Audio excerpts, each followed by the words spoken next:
PMC ప్రేక్షకులందరికీ నా నమస్కారం.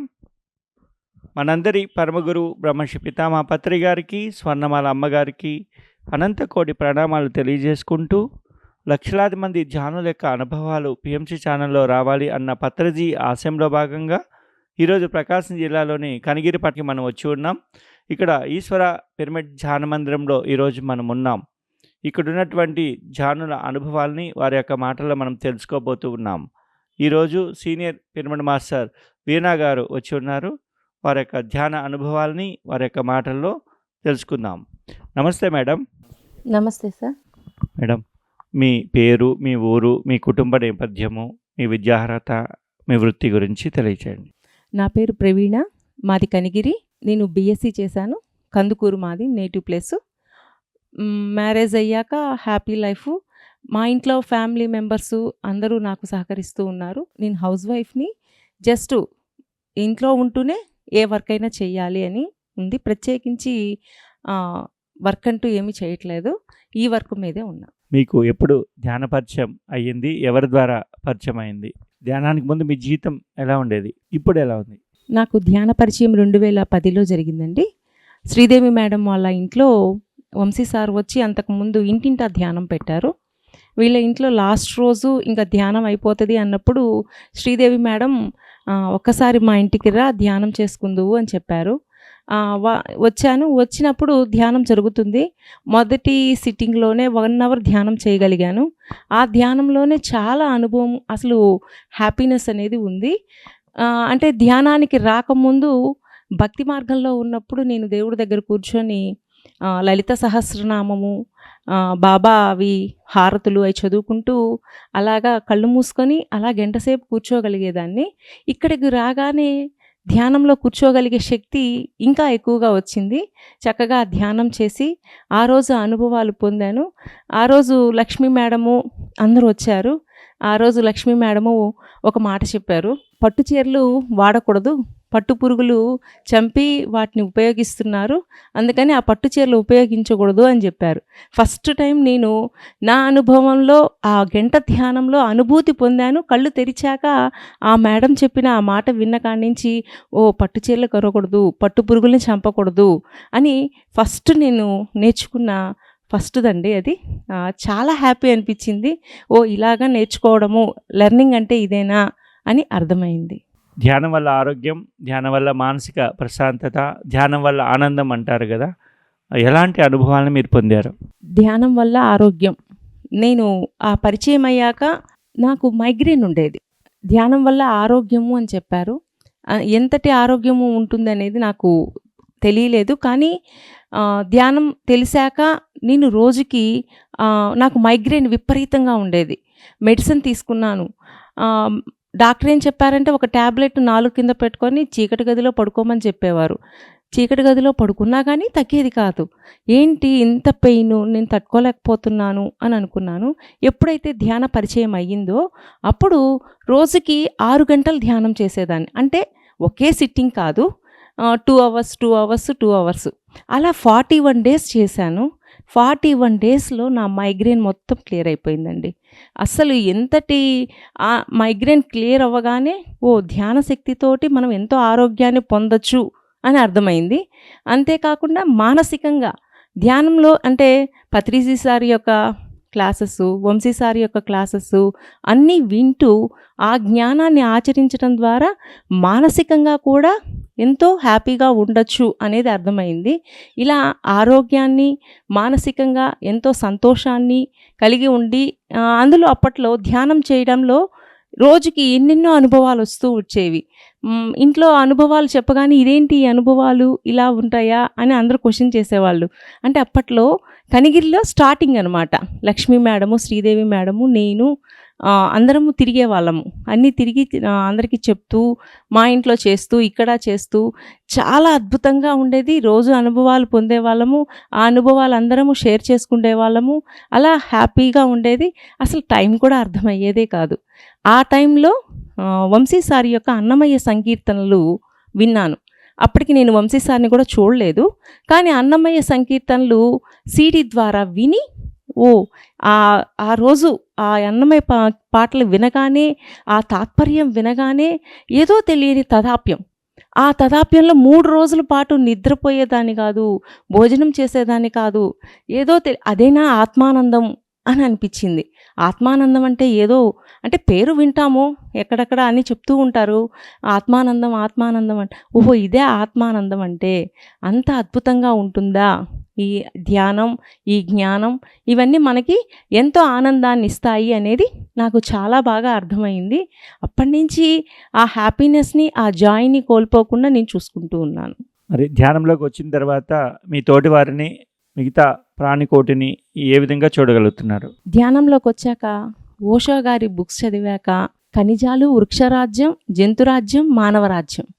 ఇలాగా మానవులుగా మనం వచ్చాము అంటే జంతు జన్మల నుంచి మానవ జన్మల్లోకి వచ్చాము అన్న అవగాహన వచ్చాక మీరు ధ్యానంలోకి వచ్చిన తర్వాత మీ తోటి వారితోటి, మిగతా ప్రాణికోటితోటి ఏ విధంగా చూడగలుగుతున్నారు వాటిని? ధ్యానంలోకి వచ్చాక నాకు ఏమర్థమైంది అంటే ఖనిజాలు, వృక్షరాజ్యం, జంతురాజ్యం, మానవరాజ్యం.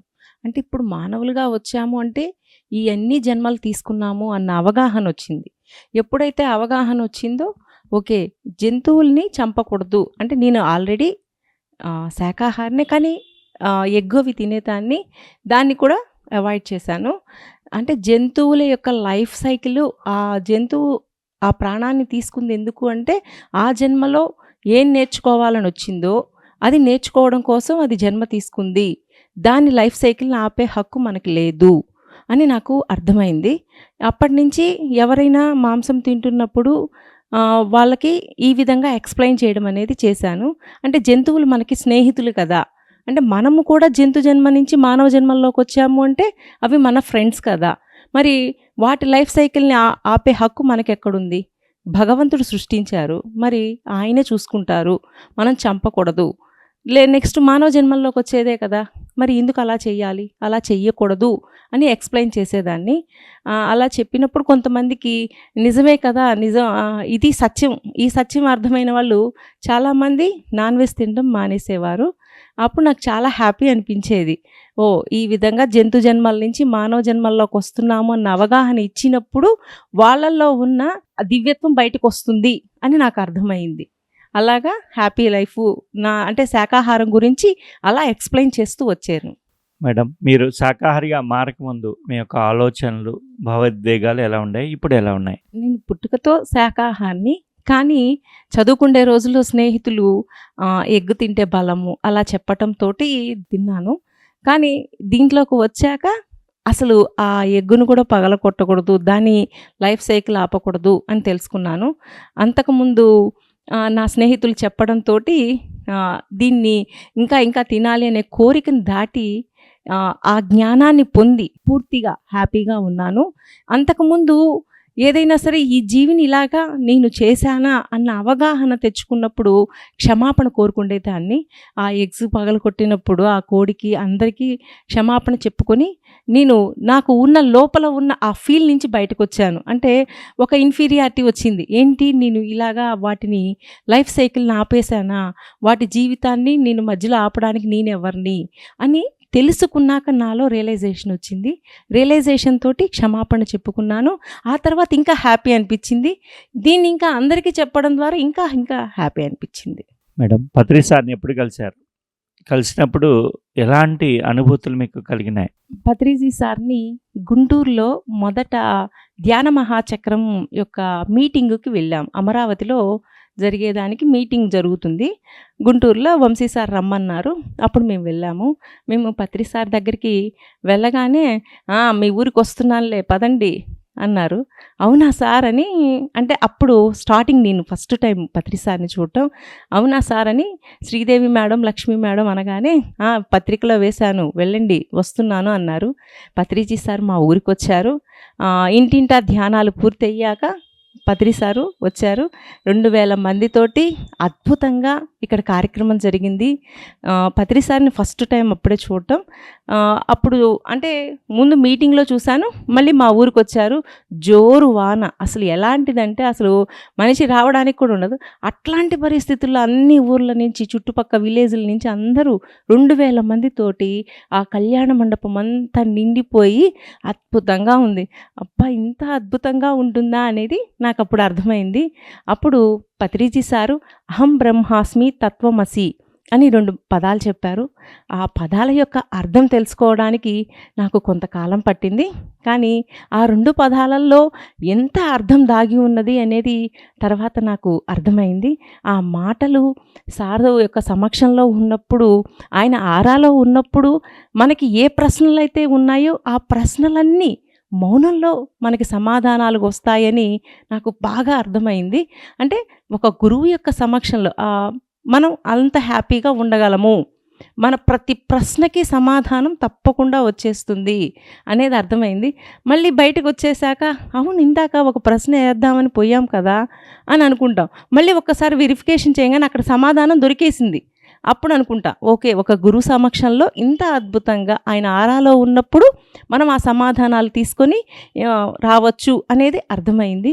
పత్రిజీ సార్ తోటి నేను కొంచెమే జర్నీ చేశాను, కానీ చాలా హ్యాపీ అనిపించేది. యాస్ట్రల్గా అయితే పత్రిజీ సారు ఏదైనా ప్రశ్న ఉన్నప్పుడు నేను మామూలుగా అందరూ పత్రిజీ సార్ని చూశాను అంటారు. మరి నేనేమో చూడలేదు, నేనేం కలవలేదు అనుకున్నాను.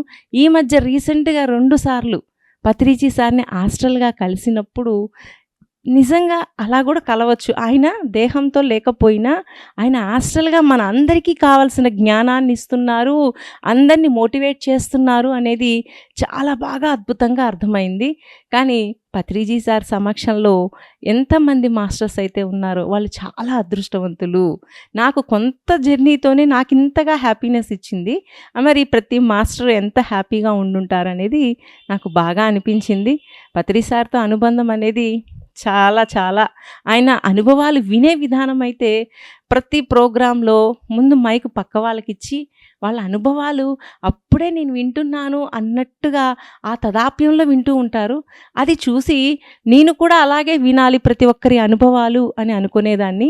అలాగే అనుభవాలు వింటున్నాను, కళలు కూడా చెప్పినప్పుడు అలాగే వింటూ ఉన్నాను. పత్రి సార్ కూడా వాళ్ళ అనుభవాలు చెప్తూ ఉంటే గంట అవ్వనియండి ఎంతసేపు అయినా వింటారు. అలాగే నాకు ఆ విషయము సార్ నుంచి నాకు ఒక ఇన్స్పిరేషను, దాని ద్వారా నేను ఎంతోమంది స్వప్నాలని గంట సేపు చెప్పినా వినేసిస్తాను. అలా వింటుంటే వాళ్ళు అడుగుతారు, మేడం ఎలా వింటున్నారు మేడం ఇది అని. నేను అప్పుడు అనేదాన్ని, పత్రిజీ సార్ అనుభవాలు వినేటప్పుడు ఆయన ఎంతగా వింటారో తదాప్యంలో నేను కూడా అలాగే మీ వింటున్నానమ్మా. అందుకే నాకు ఏ కళైనా వింటున్నప్పుడు విసుగు చిరాకు ఏమీ రావు అని చెప్పేదాన్ని. నాకు పత్రి సార్ నుంచి చాలా అద్భుతంగా నేర్చుకుంది అదొకటి. శాకాహార జగత్తు చేయాలి అన్నారు. ఆయన బాటలో నడుస్తూ మాకు తెలిసిన వాళ్ళందరికీ మేము మోటివేట్ చేస్తూ ముందుకెళ్తూ ఉన్నాము. చాలా అద్భుతంగా ఉంది మా జీవితం. మేడం, ఈ ధ్యానం వల్ల మీరు ఎన్నో లాభాలు పొందారు, ఎంతో జ్ఞానం పొందారు. మరి ఈ ధ్యానానికి సంబంధించినటువంటి సేవా కార్యక్రమాలు ఏమేమి చేస్తున్నారు? నాకు ధ్యానం పరిచయం అయిన తర్వాత ధ్యాన మహాచక్రం అంటే ఫస్ట్ది అప్పుడు బుక్స్ తీసుకొని ప్రతి ఇంటికి వెళ్ళి చక్కగా సేవా మార్గంలో అందరినీ డబ్బులు అడుగుతూ ఆ సేవా మార్గంలో ఉన్నాము. శాకాహార ర్యాలీలకు వెళ్ళే వాళ్ళము. అప్పట్లో చక్కగా ఎంతోమంది గురువులు మా ఊరికి వచ్చేవాళ్ళు. ఆ గురువులతోటి నైట్ అయినా సరే పొద్దునైనా సరే ఎంతెంత టైం కూర్చున్నా ప్రశ్నలు వేస్తూ ఉంటే సమాధానాలు చెప్తూ ఉంటే అసలు ఏ టైము అర్థమయ్యేది కాదు. అలాగా మేము వాళ్ళ నుంచి ఎంతో జ్ఞానాన్ని పొందాము. అప్పుడు ఏ జ్ఞానాన్ని అయితే పొందామో మేము అద్భుతంగా ఆ జ్ఞానాన్ని అందరికీ అందించగలుగుతూ ఉన్నాము. ఇప్పుడు నేను డ్రీమ్స్ డీకోడింగ్ చేస్తున్నాను. డ్రీమ్స్ డీకోడింగ్ ద్వారా ఎంతోమందికి ఆ జ్ఞానాన్ని అందిస్తున్నాను. వంశీ సారు మాకు ట్రైనింగ్ ఇచ్చారు డ్రీమ్స్ డీకోడింగ్. ఆ డ్రీమ్స్ అంటే వాళ్ళ కళలు చెప్పేటప్పుడు కర్మధ్యానము, కర్మ విపాకము వీటన్నింటి గురించి తెలియజేస్తూ ఇప్పుడు నిష్కళంక సాధన ఇవన్నీ తెలియజేస్తూ ఉన్నాము. కానీ ఒక్కొక్కరి స్వప్నం వింటూ వాళ్ళ యొక్క జీవితంలో సమస్యలు చెప్తూ ఉన్నప్పుడు ఆ సమస్యల నుంచి మేమెంత నేర్చుకోగలము అనేది మాకు అర్థమైంది. యశోదామాత కూడా ఇంటి దగ్గరే ఉండి చుట్టూ ఉన్న వాళ్ళ బాధలు వింటూ, అలాగా వాళ్ళలో ఉన్న బాధను చూసి వాళ్ళ నుంచి ఇంకా నేర్చుకుంటూ ఎంతో ముందుకు వెళ్ళింది అన్నది నాకు ఒక పెద్ద ఇన్స్పిరేషను. అలాగా వాళ్ళ బాధ విన్నంతసేపు కళల ద్వారా మీరు మీ వాస్తవానికి మీరే సృష్టికర్తలు. ఈరోజు మీరు బాధని అనుభవిస్తున్నారు అంటే బాధని ఇచ్చారు. మరి ఆ బాధకి కారణం ఏదో చూడగలిగేటట్టు మీరు చేసుకోండి. మీరు హాస్టల్ వరల్డ్‌కి వెళ్ళారనుకోండి, రికార్డ్ రూమ్ ఉంటుంది. రికార్డ్ రూమ్‌లోకి వెళ్ళినప్పుడు మీ యొక్క ఆలోచనలు, మీ భావాలు, మీ భావోద్వేగాలు, మీరు చేస్తున్న కర్మ ప్రతి ఒక్కరివి రికార్డు చేయబడి ఉంటాయి. అందుకని ఈరోజు మీకు ఒక సమస్య వచ్చింది. ఓకే, ధ్యానంలో కూర్చోండి. ఆకాశిక్ రికార్డ్ రూమ్‌లోకి వెళ్ళండి. మాస్టర్స్ తీసుకెళ్తారు. చక్కగా మీ రికార్డ్ చూడండి. కారణాన్ని చూడండి. ఏ కారణమైతే చూసారో ఆ కారణంలో ఎవరినైతే బాధ పెట్టారో వాళ్ళని గుర్తు తెచ్చుకొని వాళ్ళకి క్షమాపణ చెప్పుకోండి. మీ జీవితంలో ఆ రియలైజేషన్ వచ్చేటట్లు చేసుకోండి. అలా రియలైజ్ అవ్వడం అనేది నేర్చుకున్నాక నేను నా జీవితంలో ఎన్నో మార్పులు తీసుకొచ్చుకున్నాను. అసలు అద్భుతం అండి నా జీవితం. అలాగా అందరూ కూడా రియలైజ్ అవుతూ ఎంతోమంది వాళ్ళ జీవితాలను మార్చుకుంటూ ఉన్నారు. వాళ్ళ కర్మ లెక్కలు వింటూ, ఓ ఈ సమస్యకి ఇదే ఆ కారణం అంటారు కదా, కార్యకారణ సంబంధం అని. అలాగా ఆ కారణాన్ని చూస్తూ, ఆ కారణాన్ని వింటూ, ఓ ఈ కారణం వల్ల ఇటువంటి సమస్య వచ్చింది, ఈ కారణం వల్ల ఇటువంటిది వచ్చింది, దీని నుంచి జ్ఞానం పొంది వాళ్ళు రియలైజ్ అయ్యి క్షమాపణ చెప్పడం ద్వారా వాళ్ళ లైఫ్లో ఎన్నో మార్పులు. ఆ టైంలో మేడం ఇంతగానా అంటే ఈ కారణాన్ని చూసి క్షమాపణ చెప్తే మా జీవితాలు ఇంత మారిపోతాయా అని చెప్పి ఎంతోమంది వాళ్ళ సమస్యల నుంచి వాళ్ళు బయటకు వస్తూ ఉన్నారు. ఇలాగా అద్భుతమైన వర్క్ చేస్తూ ఉన్నాను. డ్రీమ్స్ డీకోడింగ్ ద్వారా ఎన్నో వేల మంది వింటూ వాళ్ళకి చెప్తూ ముందుకు వెళ్తున్నాను. అంతేకాకుండా ధ్యానం ద్వారా శక్తిని తీసుకుంటాం. ఏ శక్తినైతే తీసుకుంటామో ఇప్పటిదాకా మనము అన్నమయ కోశానికి కావాల్సిన ఆహారాన్ని తీసుకుంటున్నాం. మరి ప్రాణమయ కోశానికి కావాల్సిన శక్తి ధ్యానం ద్వారా అందించబడుతుంది. ఇప్పటిదాకా ఆ ఎథరిక్ లేయర్కి సంబంధించిన శక్తి మనం తీసుకోలేదు, అదంతా చెప్పబడిపోయింది. ఎప్పుడైతే మనం ధ్యానం ద్వారా శక్తి తీసుకుంటున్నామో ఆ ప్రాణమయ కోశం యాక్టివ్ అవుతుంటుంది. అది బాగా యాక్టివ్ అయ్యి ఇంకా ఇంకా ఇంకా హెల్తీగా తయారవుతున్నాం. మన రోగాలు తగ్గిపోతున్నాయి. అలాగా ప్రాణమయ కోశానికి కావాల్సిన శక్తిని ధ్యానం ద్వారా తీసుకుంటున్నాం. అట్లాంటి అద్భుతమైన ధ్యానం పత్రిజీ సారు ఇంతమందికి తెలియజేశారు. అలాగా వాళ్ళు కూడా వాళ్ళ జీవితాలలో ఆ ధ్యానంతో ఆ శక్తిని తీసుకొని వాళ్ళు కూడా మార్చుకుంటున్నారు. అలాగా ధ్యానం ద్వారా మార్చుకోవడమే కాదు, శక్తిని తీసుకొని ప్రాణమయ కోశాన్ని మార్చుకోవడమే కాదు, ఎప్పుడైతే కళ్ళు మూసుకుంటామో అప్పుడు మన అంతరంగం ఎలా ఉంది, మన అంతరంగంలో ఏ విషయం పట్ల ఎలాగా ప్రవర్తిస్తున్నాము, ఏ విషయానికి ఎంతగా ఎక్కడ రియాక్ట్ అవుతున్నాము, మన ఎమోషన్ ఎలా ఉంటుంది, ఇవన్నీ కూడా మనం తెలుసుకోవచ్చు. ధ్యానంలో కూర్చొని మన అంతరంగాన్ని గమనించుకోవటం అనేది మనం చేస్తాం. అంటే ధ్యానం ద్వారా శక్తిని తీసుకుంటున్నాము, మన అంతరంగాన్ని గమనిస్తున్నాము. సమాధిలోకి వెళ్ళి మరి పతాంజలి మహర్షి గారు చెప్తారు కదా, యమనియమాలు, ఆసనం, ప్రాణాయామం, ప్రత్యుహారం, ధారణ, ధ్యానం, సమాధి. సమాధిలోకి వెళ్ళి ఎంతోమంది మాస్టర్స్ని కలిసి వాళ్ళ నుంచి ఎంతో అద్భుతమైన జ్ఞానాన్ని పొందుతున్నాం. అలాగే నాకు ఒకసారి బాబా గారు షిరిడి సాయిబాబా ఆయన యొక్క దర్బార్లోకి నాకు ఎంట్రీ ఇచ్చారు. ఆయన దర్బార్లోకి వెళ్ళాము. వెళ్ళగానే ఆయన దర్బార్లో ఆయన ముందు పీఠం అనేది వేసుకొని ఉంటారు. ఆయన ముందు కూర్చోపెట్టుకొని ఆ రోజు రాత్రి బాబా ఏకాదశ సూత్రాల యొక్క అంతరార్థాన్ని మొత్తాన్ని తెలియచేశారు. నిద్రలేకానే ఇంత అర్థం ఉందా ఏకాదశ సూత్రాలలో అంటే భగవద్గీతని మొత్తాన్ని ఆ ఏకాదశ సూత్రాలలో ఇమిడ్చి ఆయన రాశారు. అంతటి అద్భుతమైన ఆ జ్ఞానం తెలియగానే నాలో ఆనందం. అంతకుముందు వంశీ సార్ భౌతికంగా ఇక్కడ క్లాసులు చెప్తూ ఏకాదశ సూత్రాల గురించి చెప్పారు. ఆయన దగ్గర నేర్చుకున్నాను.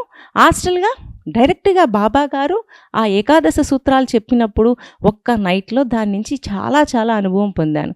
ఇలాగా ధ్యానము, సజ్జన సాంగత్యము, స్వాధ్యాయము, ప్రబోధము ఇవన్నీ చేస్తూ నా జీవితంలో లోపల బయట ఆ నిశ్చలతత్వాన్ని పొందడానికి ప్రయాణం చేస్తూ ఉన్నాను. మేడం, పిఎంసి ఛానల్ గురించి మీ యొక్క మాటల్లో పిఎంసి ఈరోజు సమాజాన్ని ఏ విధంగా ప్రభావితం చేస్తుంది, ఎలాంటి కార్యక్రమాలు మిమ్మల్ని ఆకర్షితులు చేసినాయి? పిఎంసికి మీరు చేసే సహాయ సహకారాల గురించి కూడా. పిఎంసి ఛానల్ ద్వారా ఎంతోమందికి ధ్యానం అర్థమవుతుంది. అసలు ధ్యానం అంటే తెలియని ఆ మారుమూల గ్రామాలలోకి ఆ టీవీ ద్వారా అందరికీ ఇప్పుడు టీవీ అనేది తప్పకుండా ఉంది. ఆ టీవీ ద్వారా మరి ఈ ధ్యానాన్ని పరిచయం చేస్తూ వాళ్ళ ఇంట్లోనే కూర్చొని చక్కగా ధ్యానం చేసి వాళ్ళ యొక్క సమస్యల నుంచి వాళ్ళు బయటికి రావడానికి పిఎంసి ఛానల్ ద్వారా ఆ ధ్యానాన్ని అద్భుతంగా అందజేస్తున్నారు. అది చాలా చాలా ఆనందంగా ఉంది. ధ్యానం అనేది ఇంత ఫాస్ట్గా వెళ్ళిపోవాలి అంటే ఒక టెక్నాలజీ అనేది అవసరము అనేది బాగా అర్థమైంది.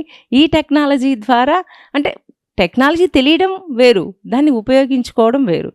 కానీ పిఎంసి ఛానల్ ద్వారా చక్కగా అందరికీ జ్ఞానాన్ని అందిస్తూ వాళ్ళందరూ అక్కడి నుంచే జ్ఞానం పొందుతూ ఏ ఊర్లో వాళ్ళు మళ్ళీ పిరమిడ్ కట్టుకోవడం, వాళ్ళందరూ సామూహికంగా ధ్యానం చేయటం, పత్రిజీ సార్ క్లాసులు వినడం, అక్కడ వాళ్ళకి వాళ్ళే సజ్జన సాంగత్యం, స్వాధ్యాయం అన్నీ చేసుకుంటూ వాళ్ళ జీవితాలను వాళ్ళు ఉద్ధరించుకుంటున్నారండి.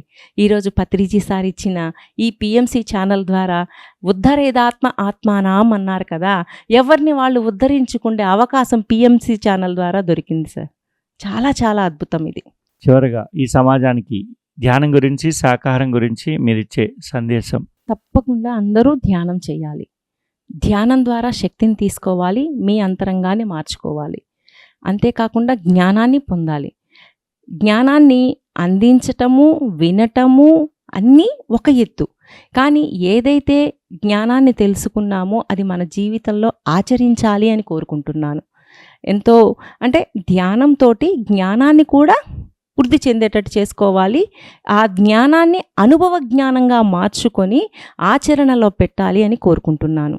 వినడంతోనే కాదు, చెప్పటంతోనే కాదు, దాని సమస్య వచ్చినప్పుడు, పరిస్థితి వచ్చినప్పుడు ఎంతవరకు ఆచరిస్తున్నాము, ఆ ఆచరణ ఉందా లేదా అనేది చక్కగా ఎవరిది వాళ్ళు సెల్ఫ్ చెకింగ్ ద్వారా తెలుసుకుంటూ హ్యాపీ లైఫ్ ఎవరిని వాళ్ళు ఉద్ధరించుకోవాలి. ఉద్ధరేదాత్మ ఆత్మానాం అన్నారు కృష్ణ భగవానుడు. అంటే మీ ఆత్మని మీరే ఉద్ధరించుకోండి, ఎవరో వచ్చి ఉద్ధరించరు అన్నారు. ఈ విధంగా ధ్యానము, జ్ఞానం ద్వారా వాళ్ళని వాళ్ళు ఉద్ధరించుకోవాలని కోరుకుంటున్నాను. Thank you. చూశారు కదా మిత్రులారా, ప్రవీణ గారి యొక్క ధ్యాన అనుభవాలు ఎంత అద్భుతంగా ఉన్నాయో. ఇంత అద్భుతమైనటువంటి అనుభవాల్ని, జ్ఞానాన్ని మనకు అందించిన ప్రవీణ గారికి మనందరి తరపున హృదయపూర్వకమైనటువంటి ధన్యవాదాలు మేడం. Thank you sir. ఈ అవకాశం ఇచ్చిన మీ అందరికీ చాలా చాలా ధన్యవాదాలు సార్. మీరు ఈరోజు అందరి అనుభవాలు వింటూ మీరు అదృష్టవంతులు సార్. నిజంగా అంటే వాళ్ళ ద్వారా ఇంకా ఇంకా ఎంతో తెలుసుకుంటున్నారు. చాలా చాలా హ్యాపీ సార్. ఈ అవకాశం ఇచ్చిన పిఎంసి ఛానల్ వాళ్ళందరికీ వేల వేల కృతజ్ఞతలు. పత్రి సారు ఈరోజు వీళ్ళందరినీ నడిపిస్తూ వాళ్ళతో మేము కూడా నడవగలుగుతున్నాం. మాకు కూడా హ్యాపీ అనిపిస్తుంది.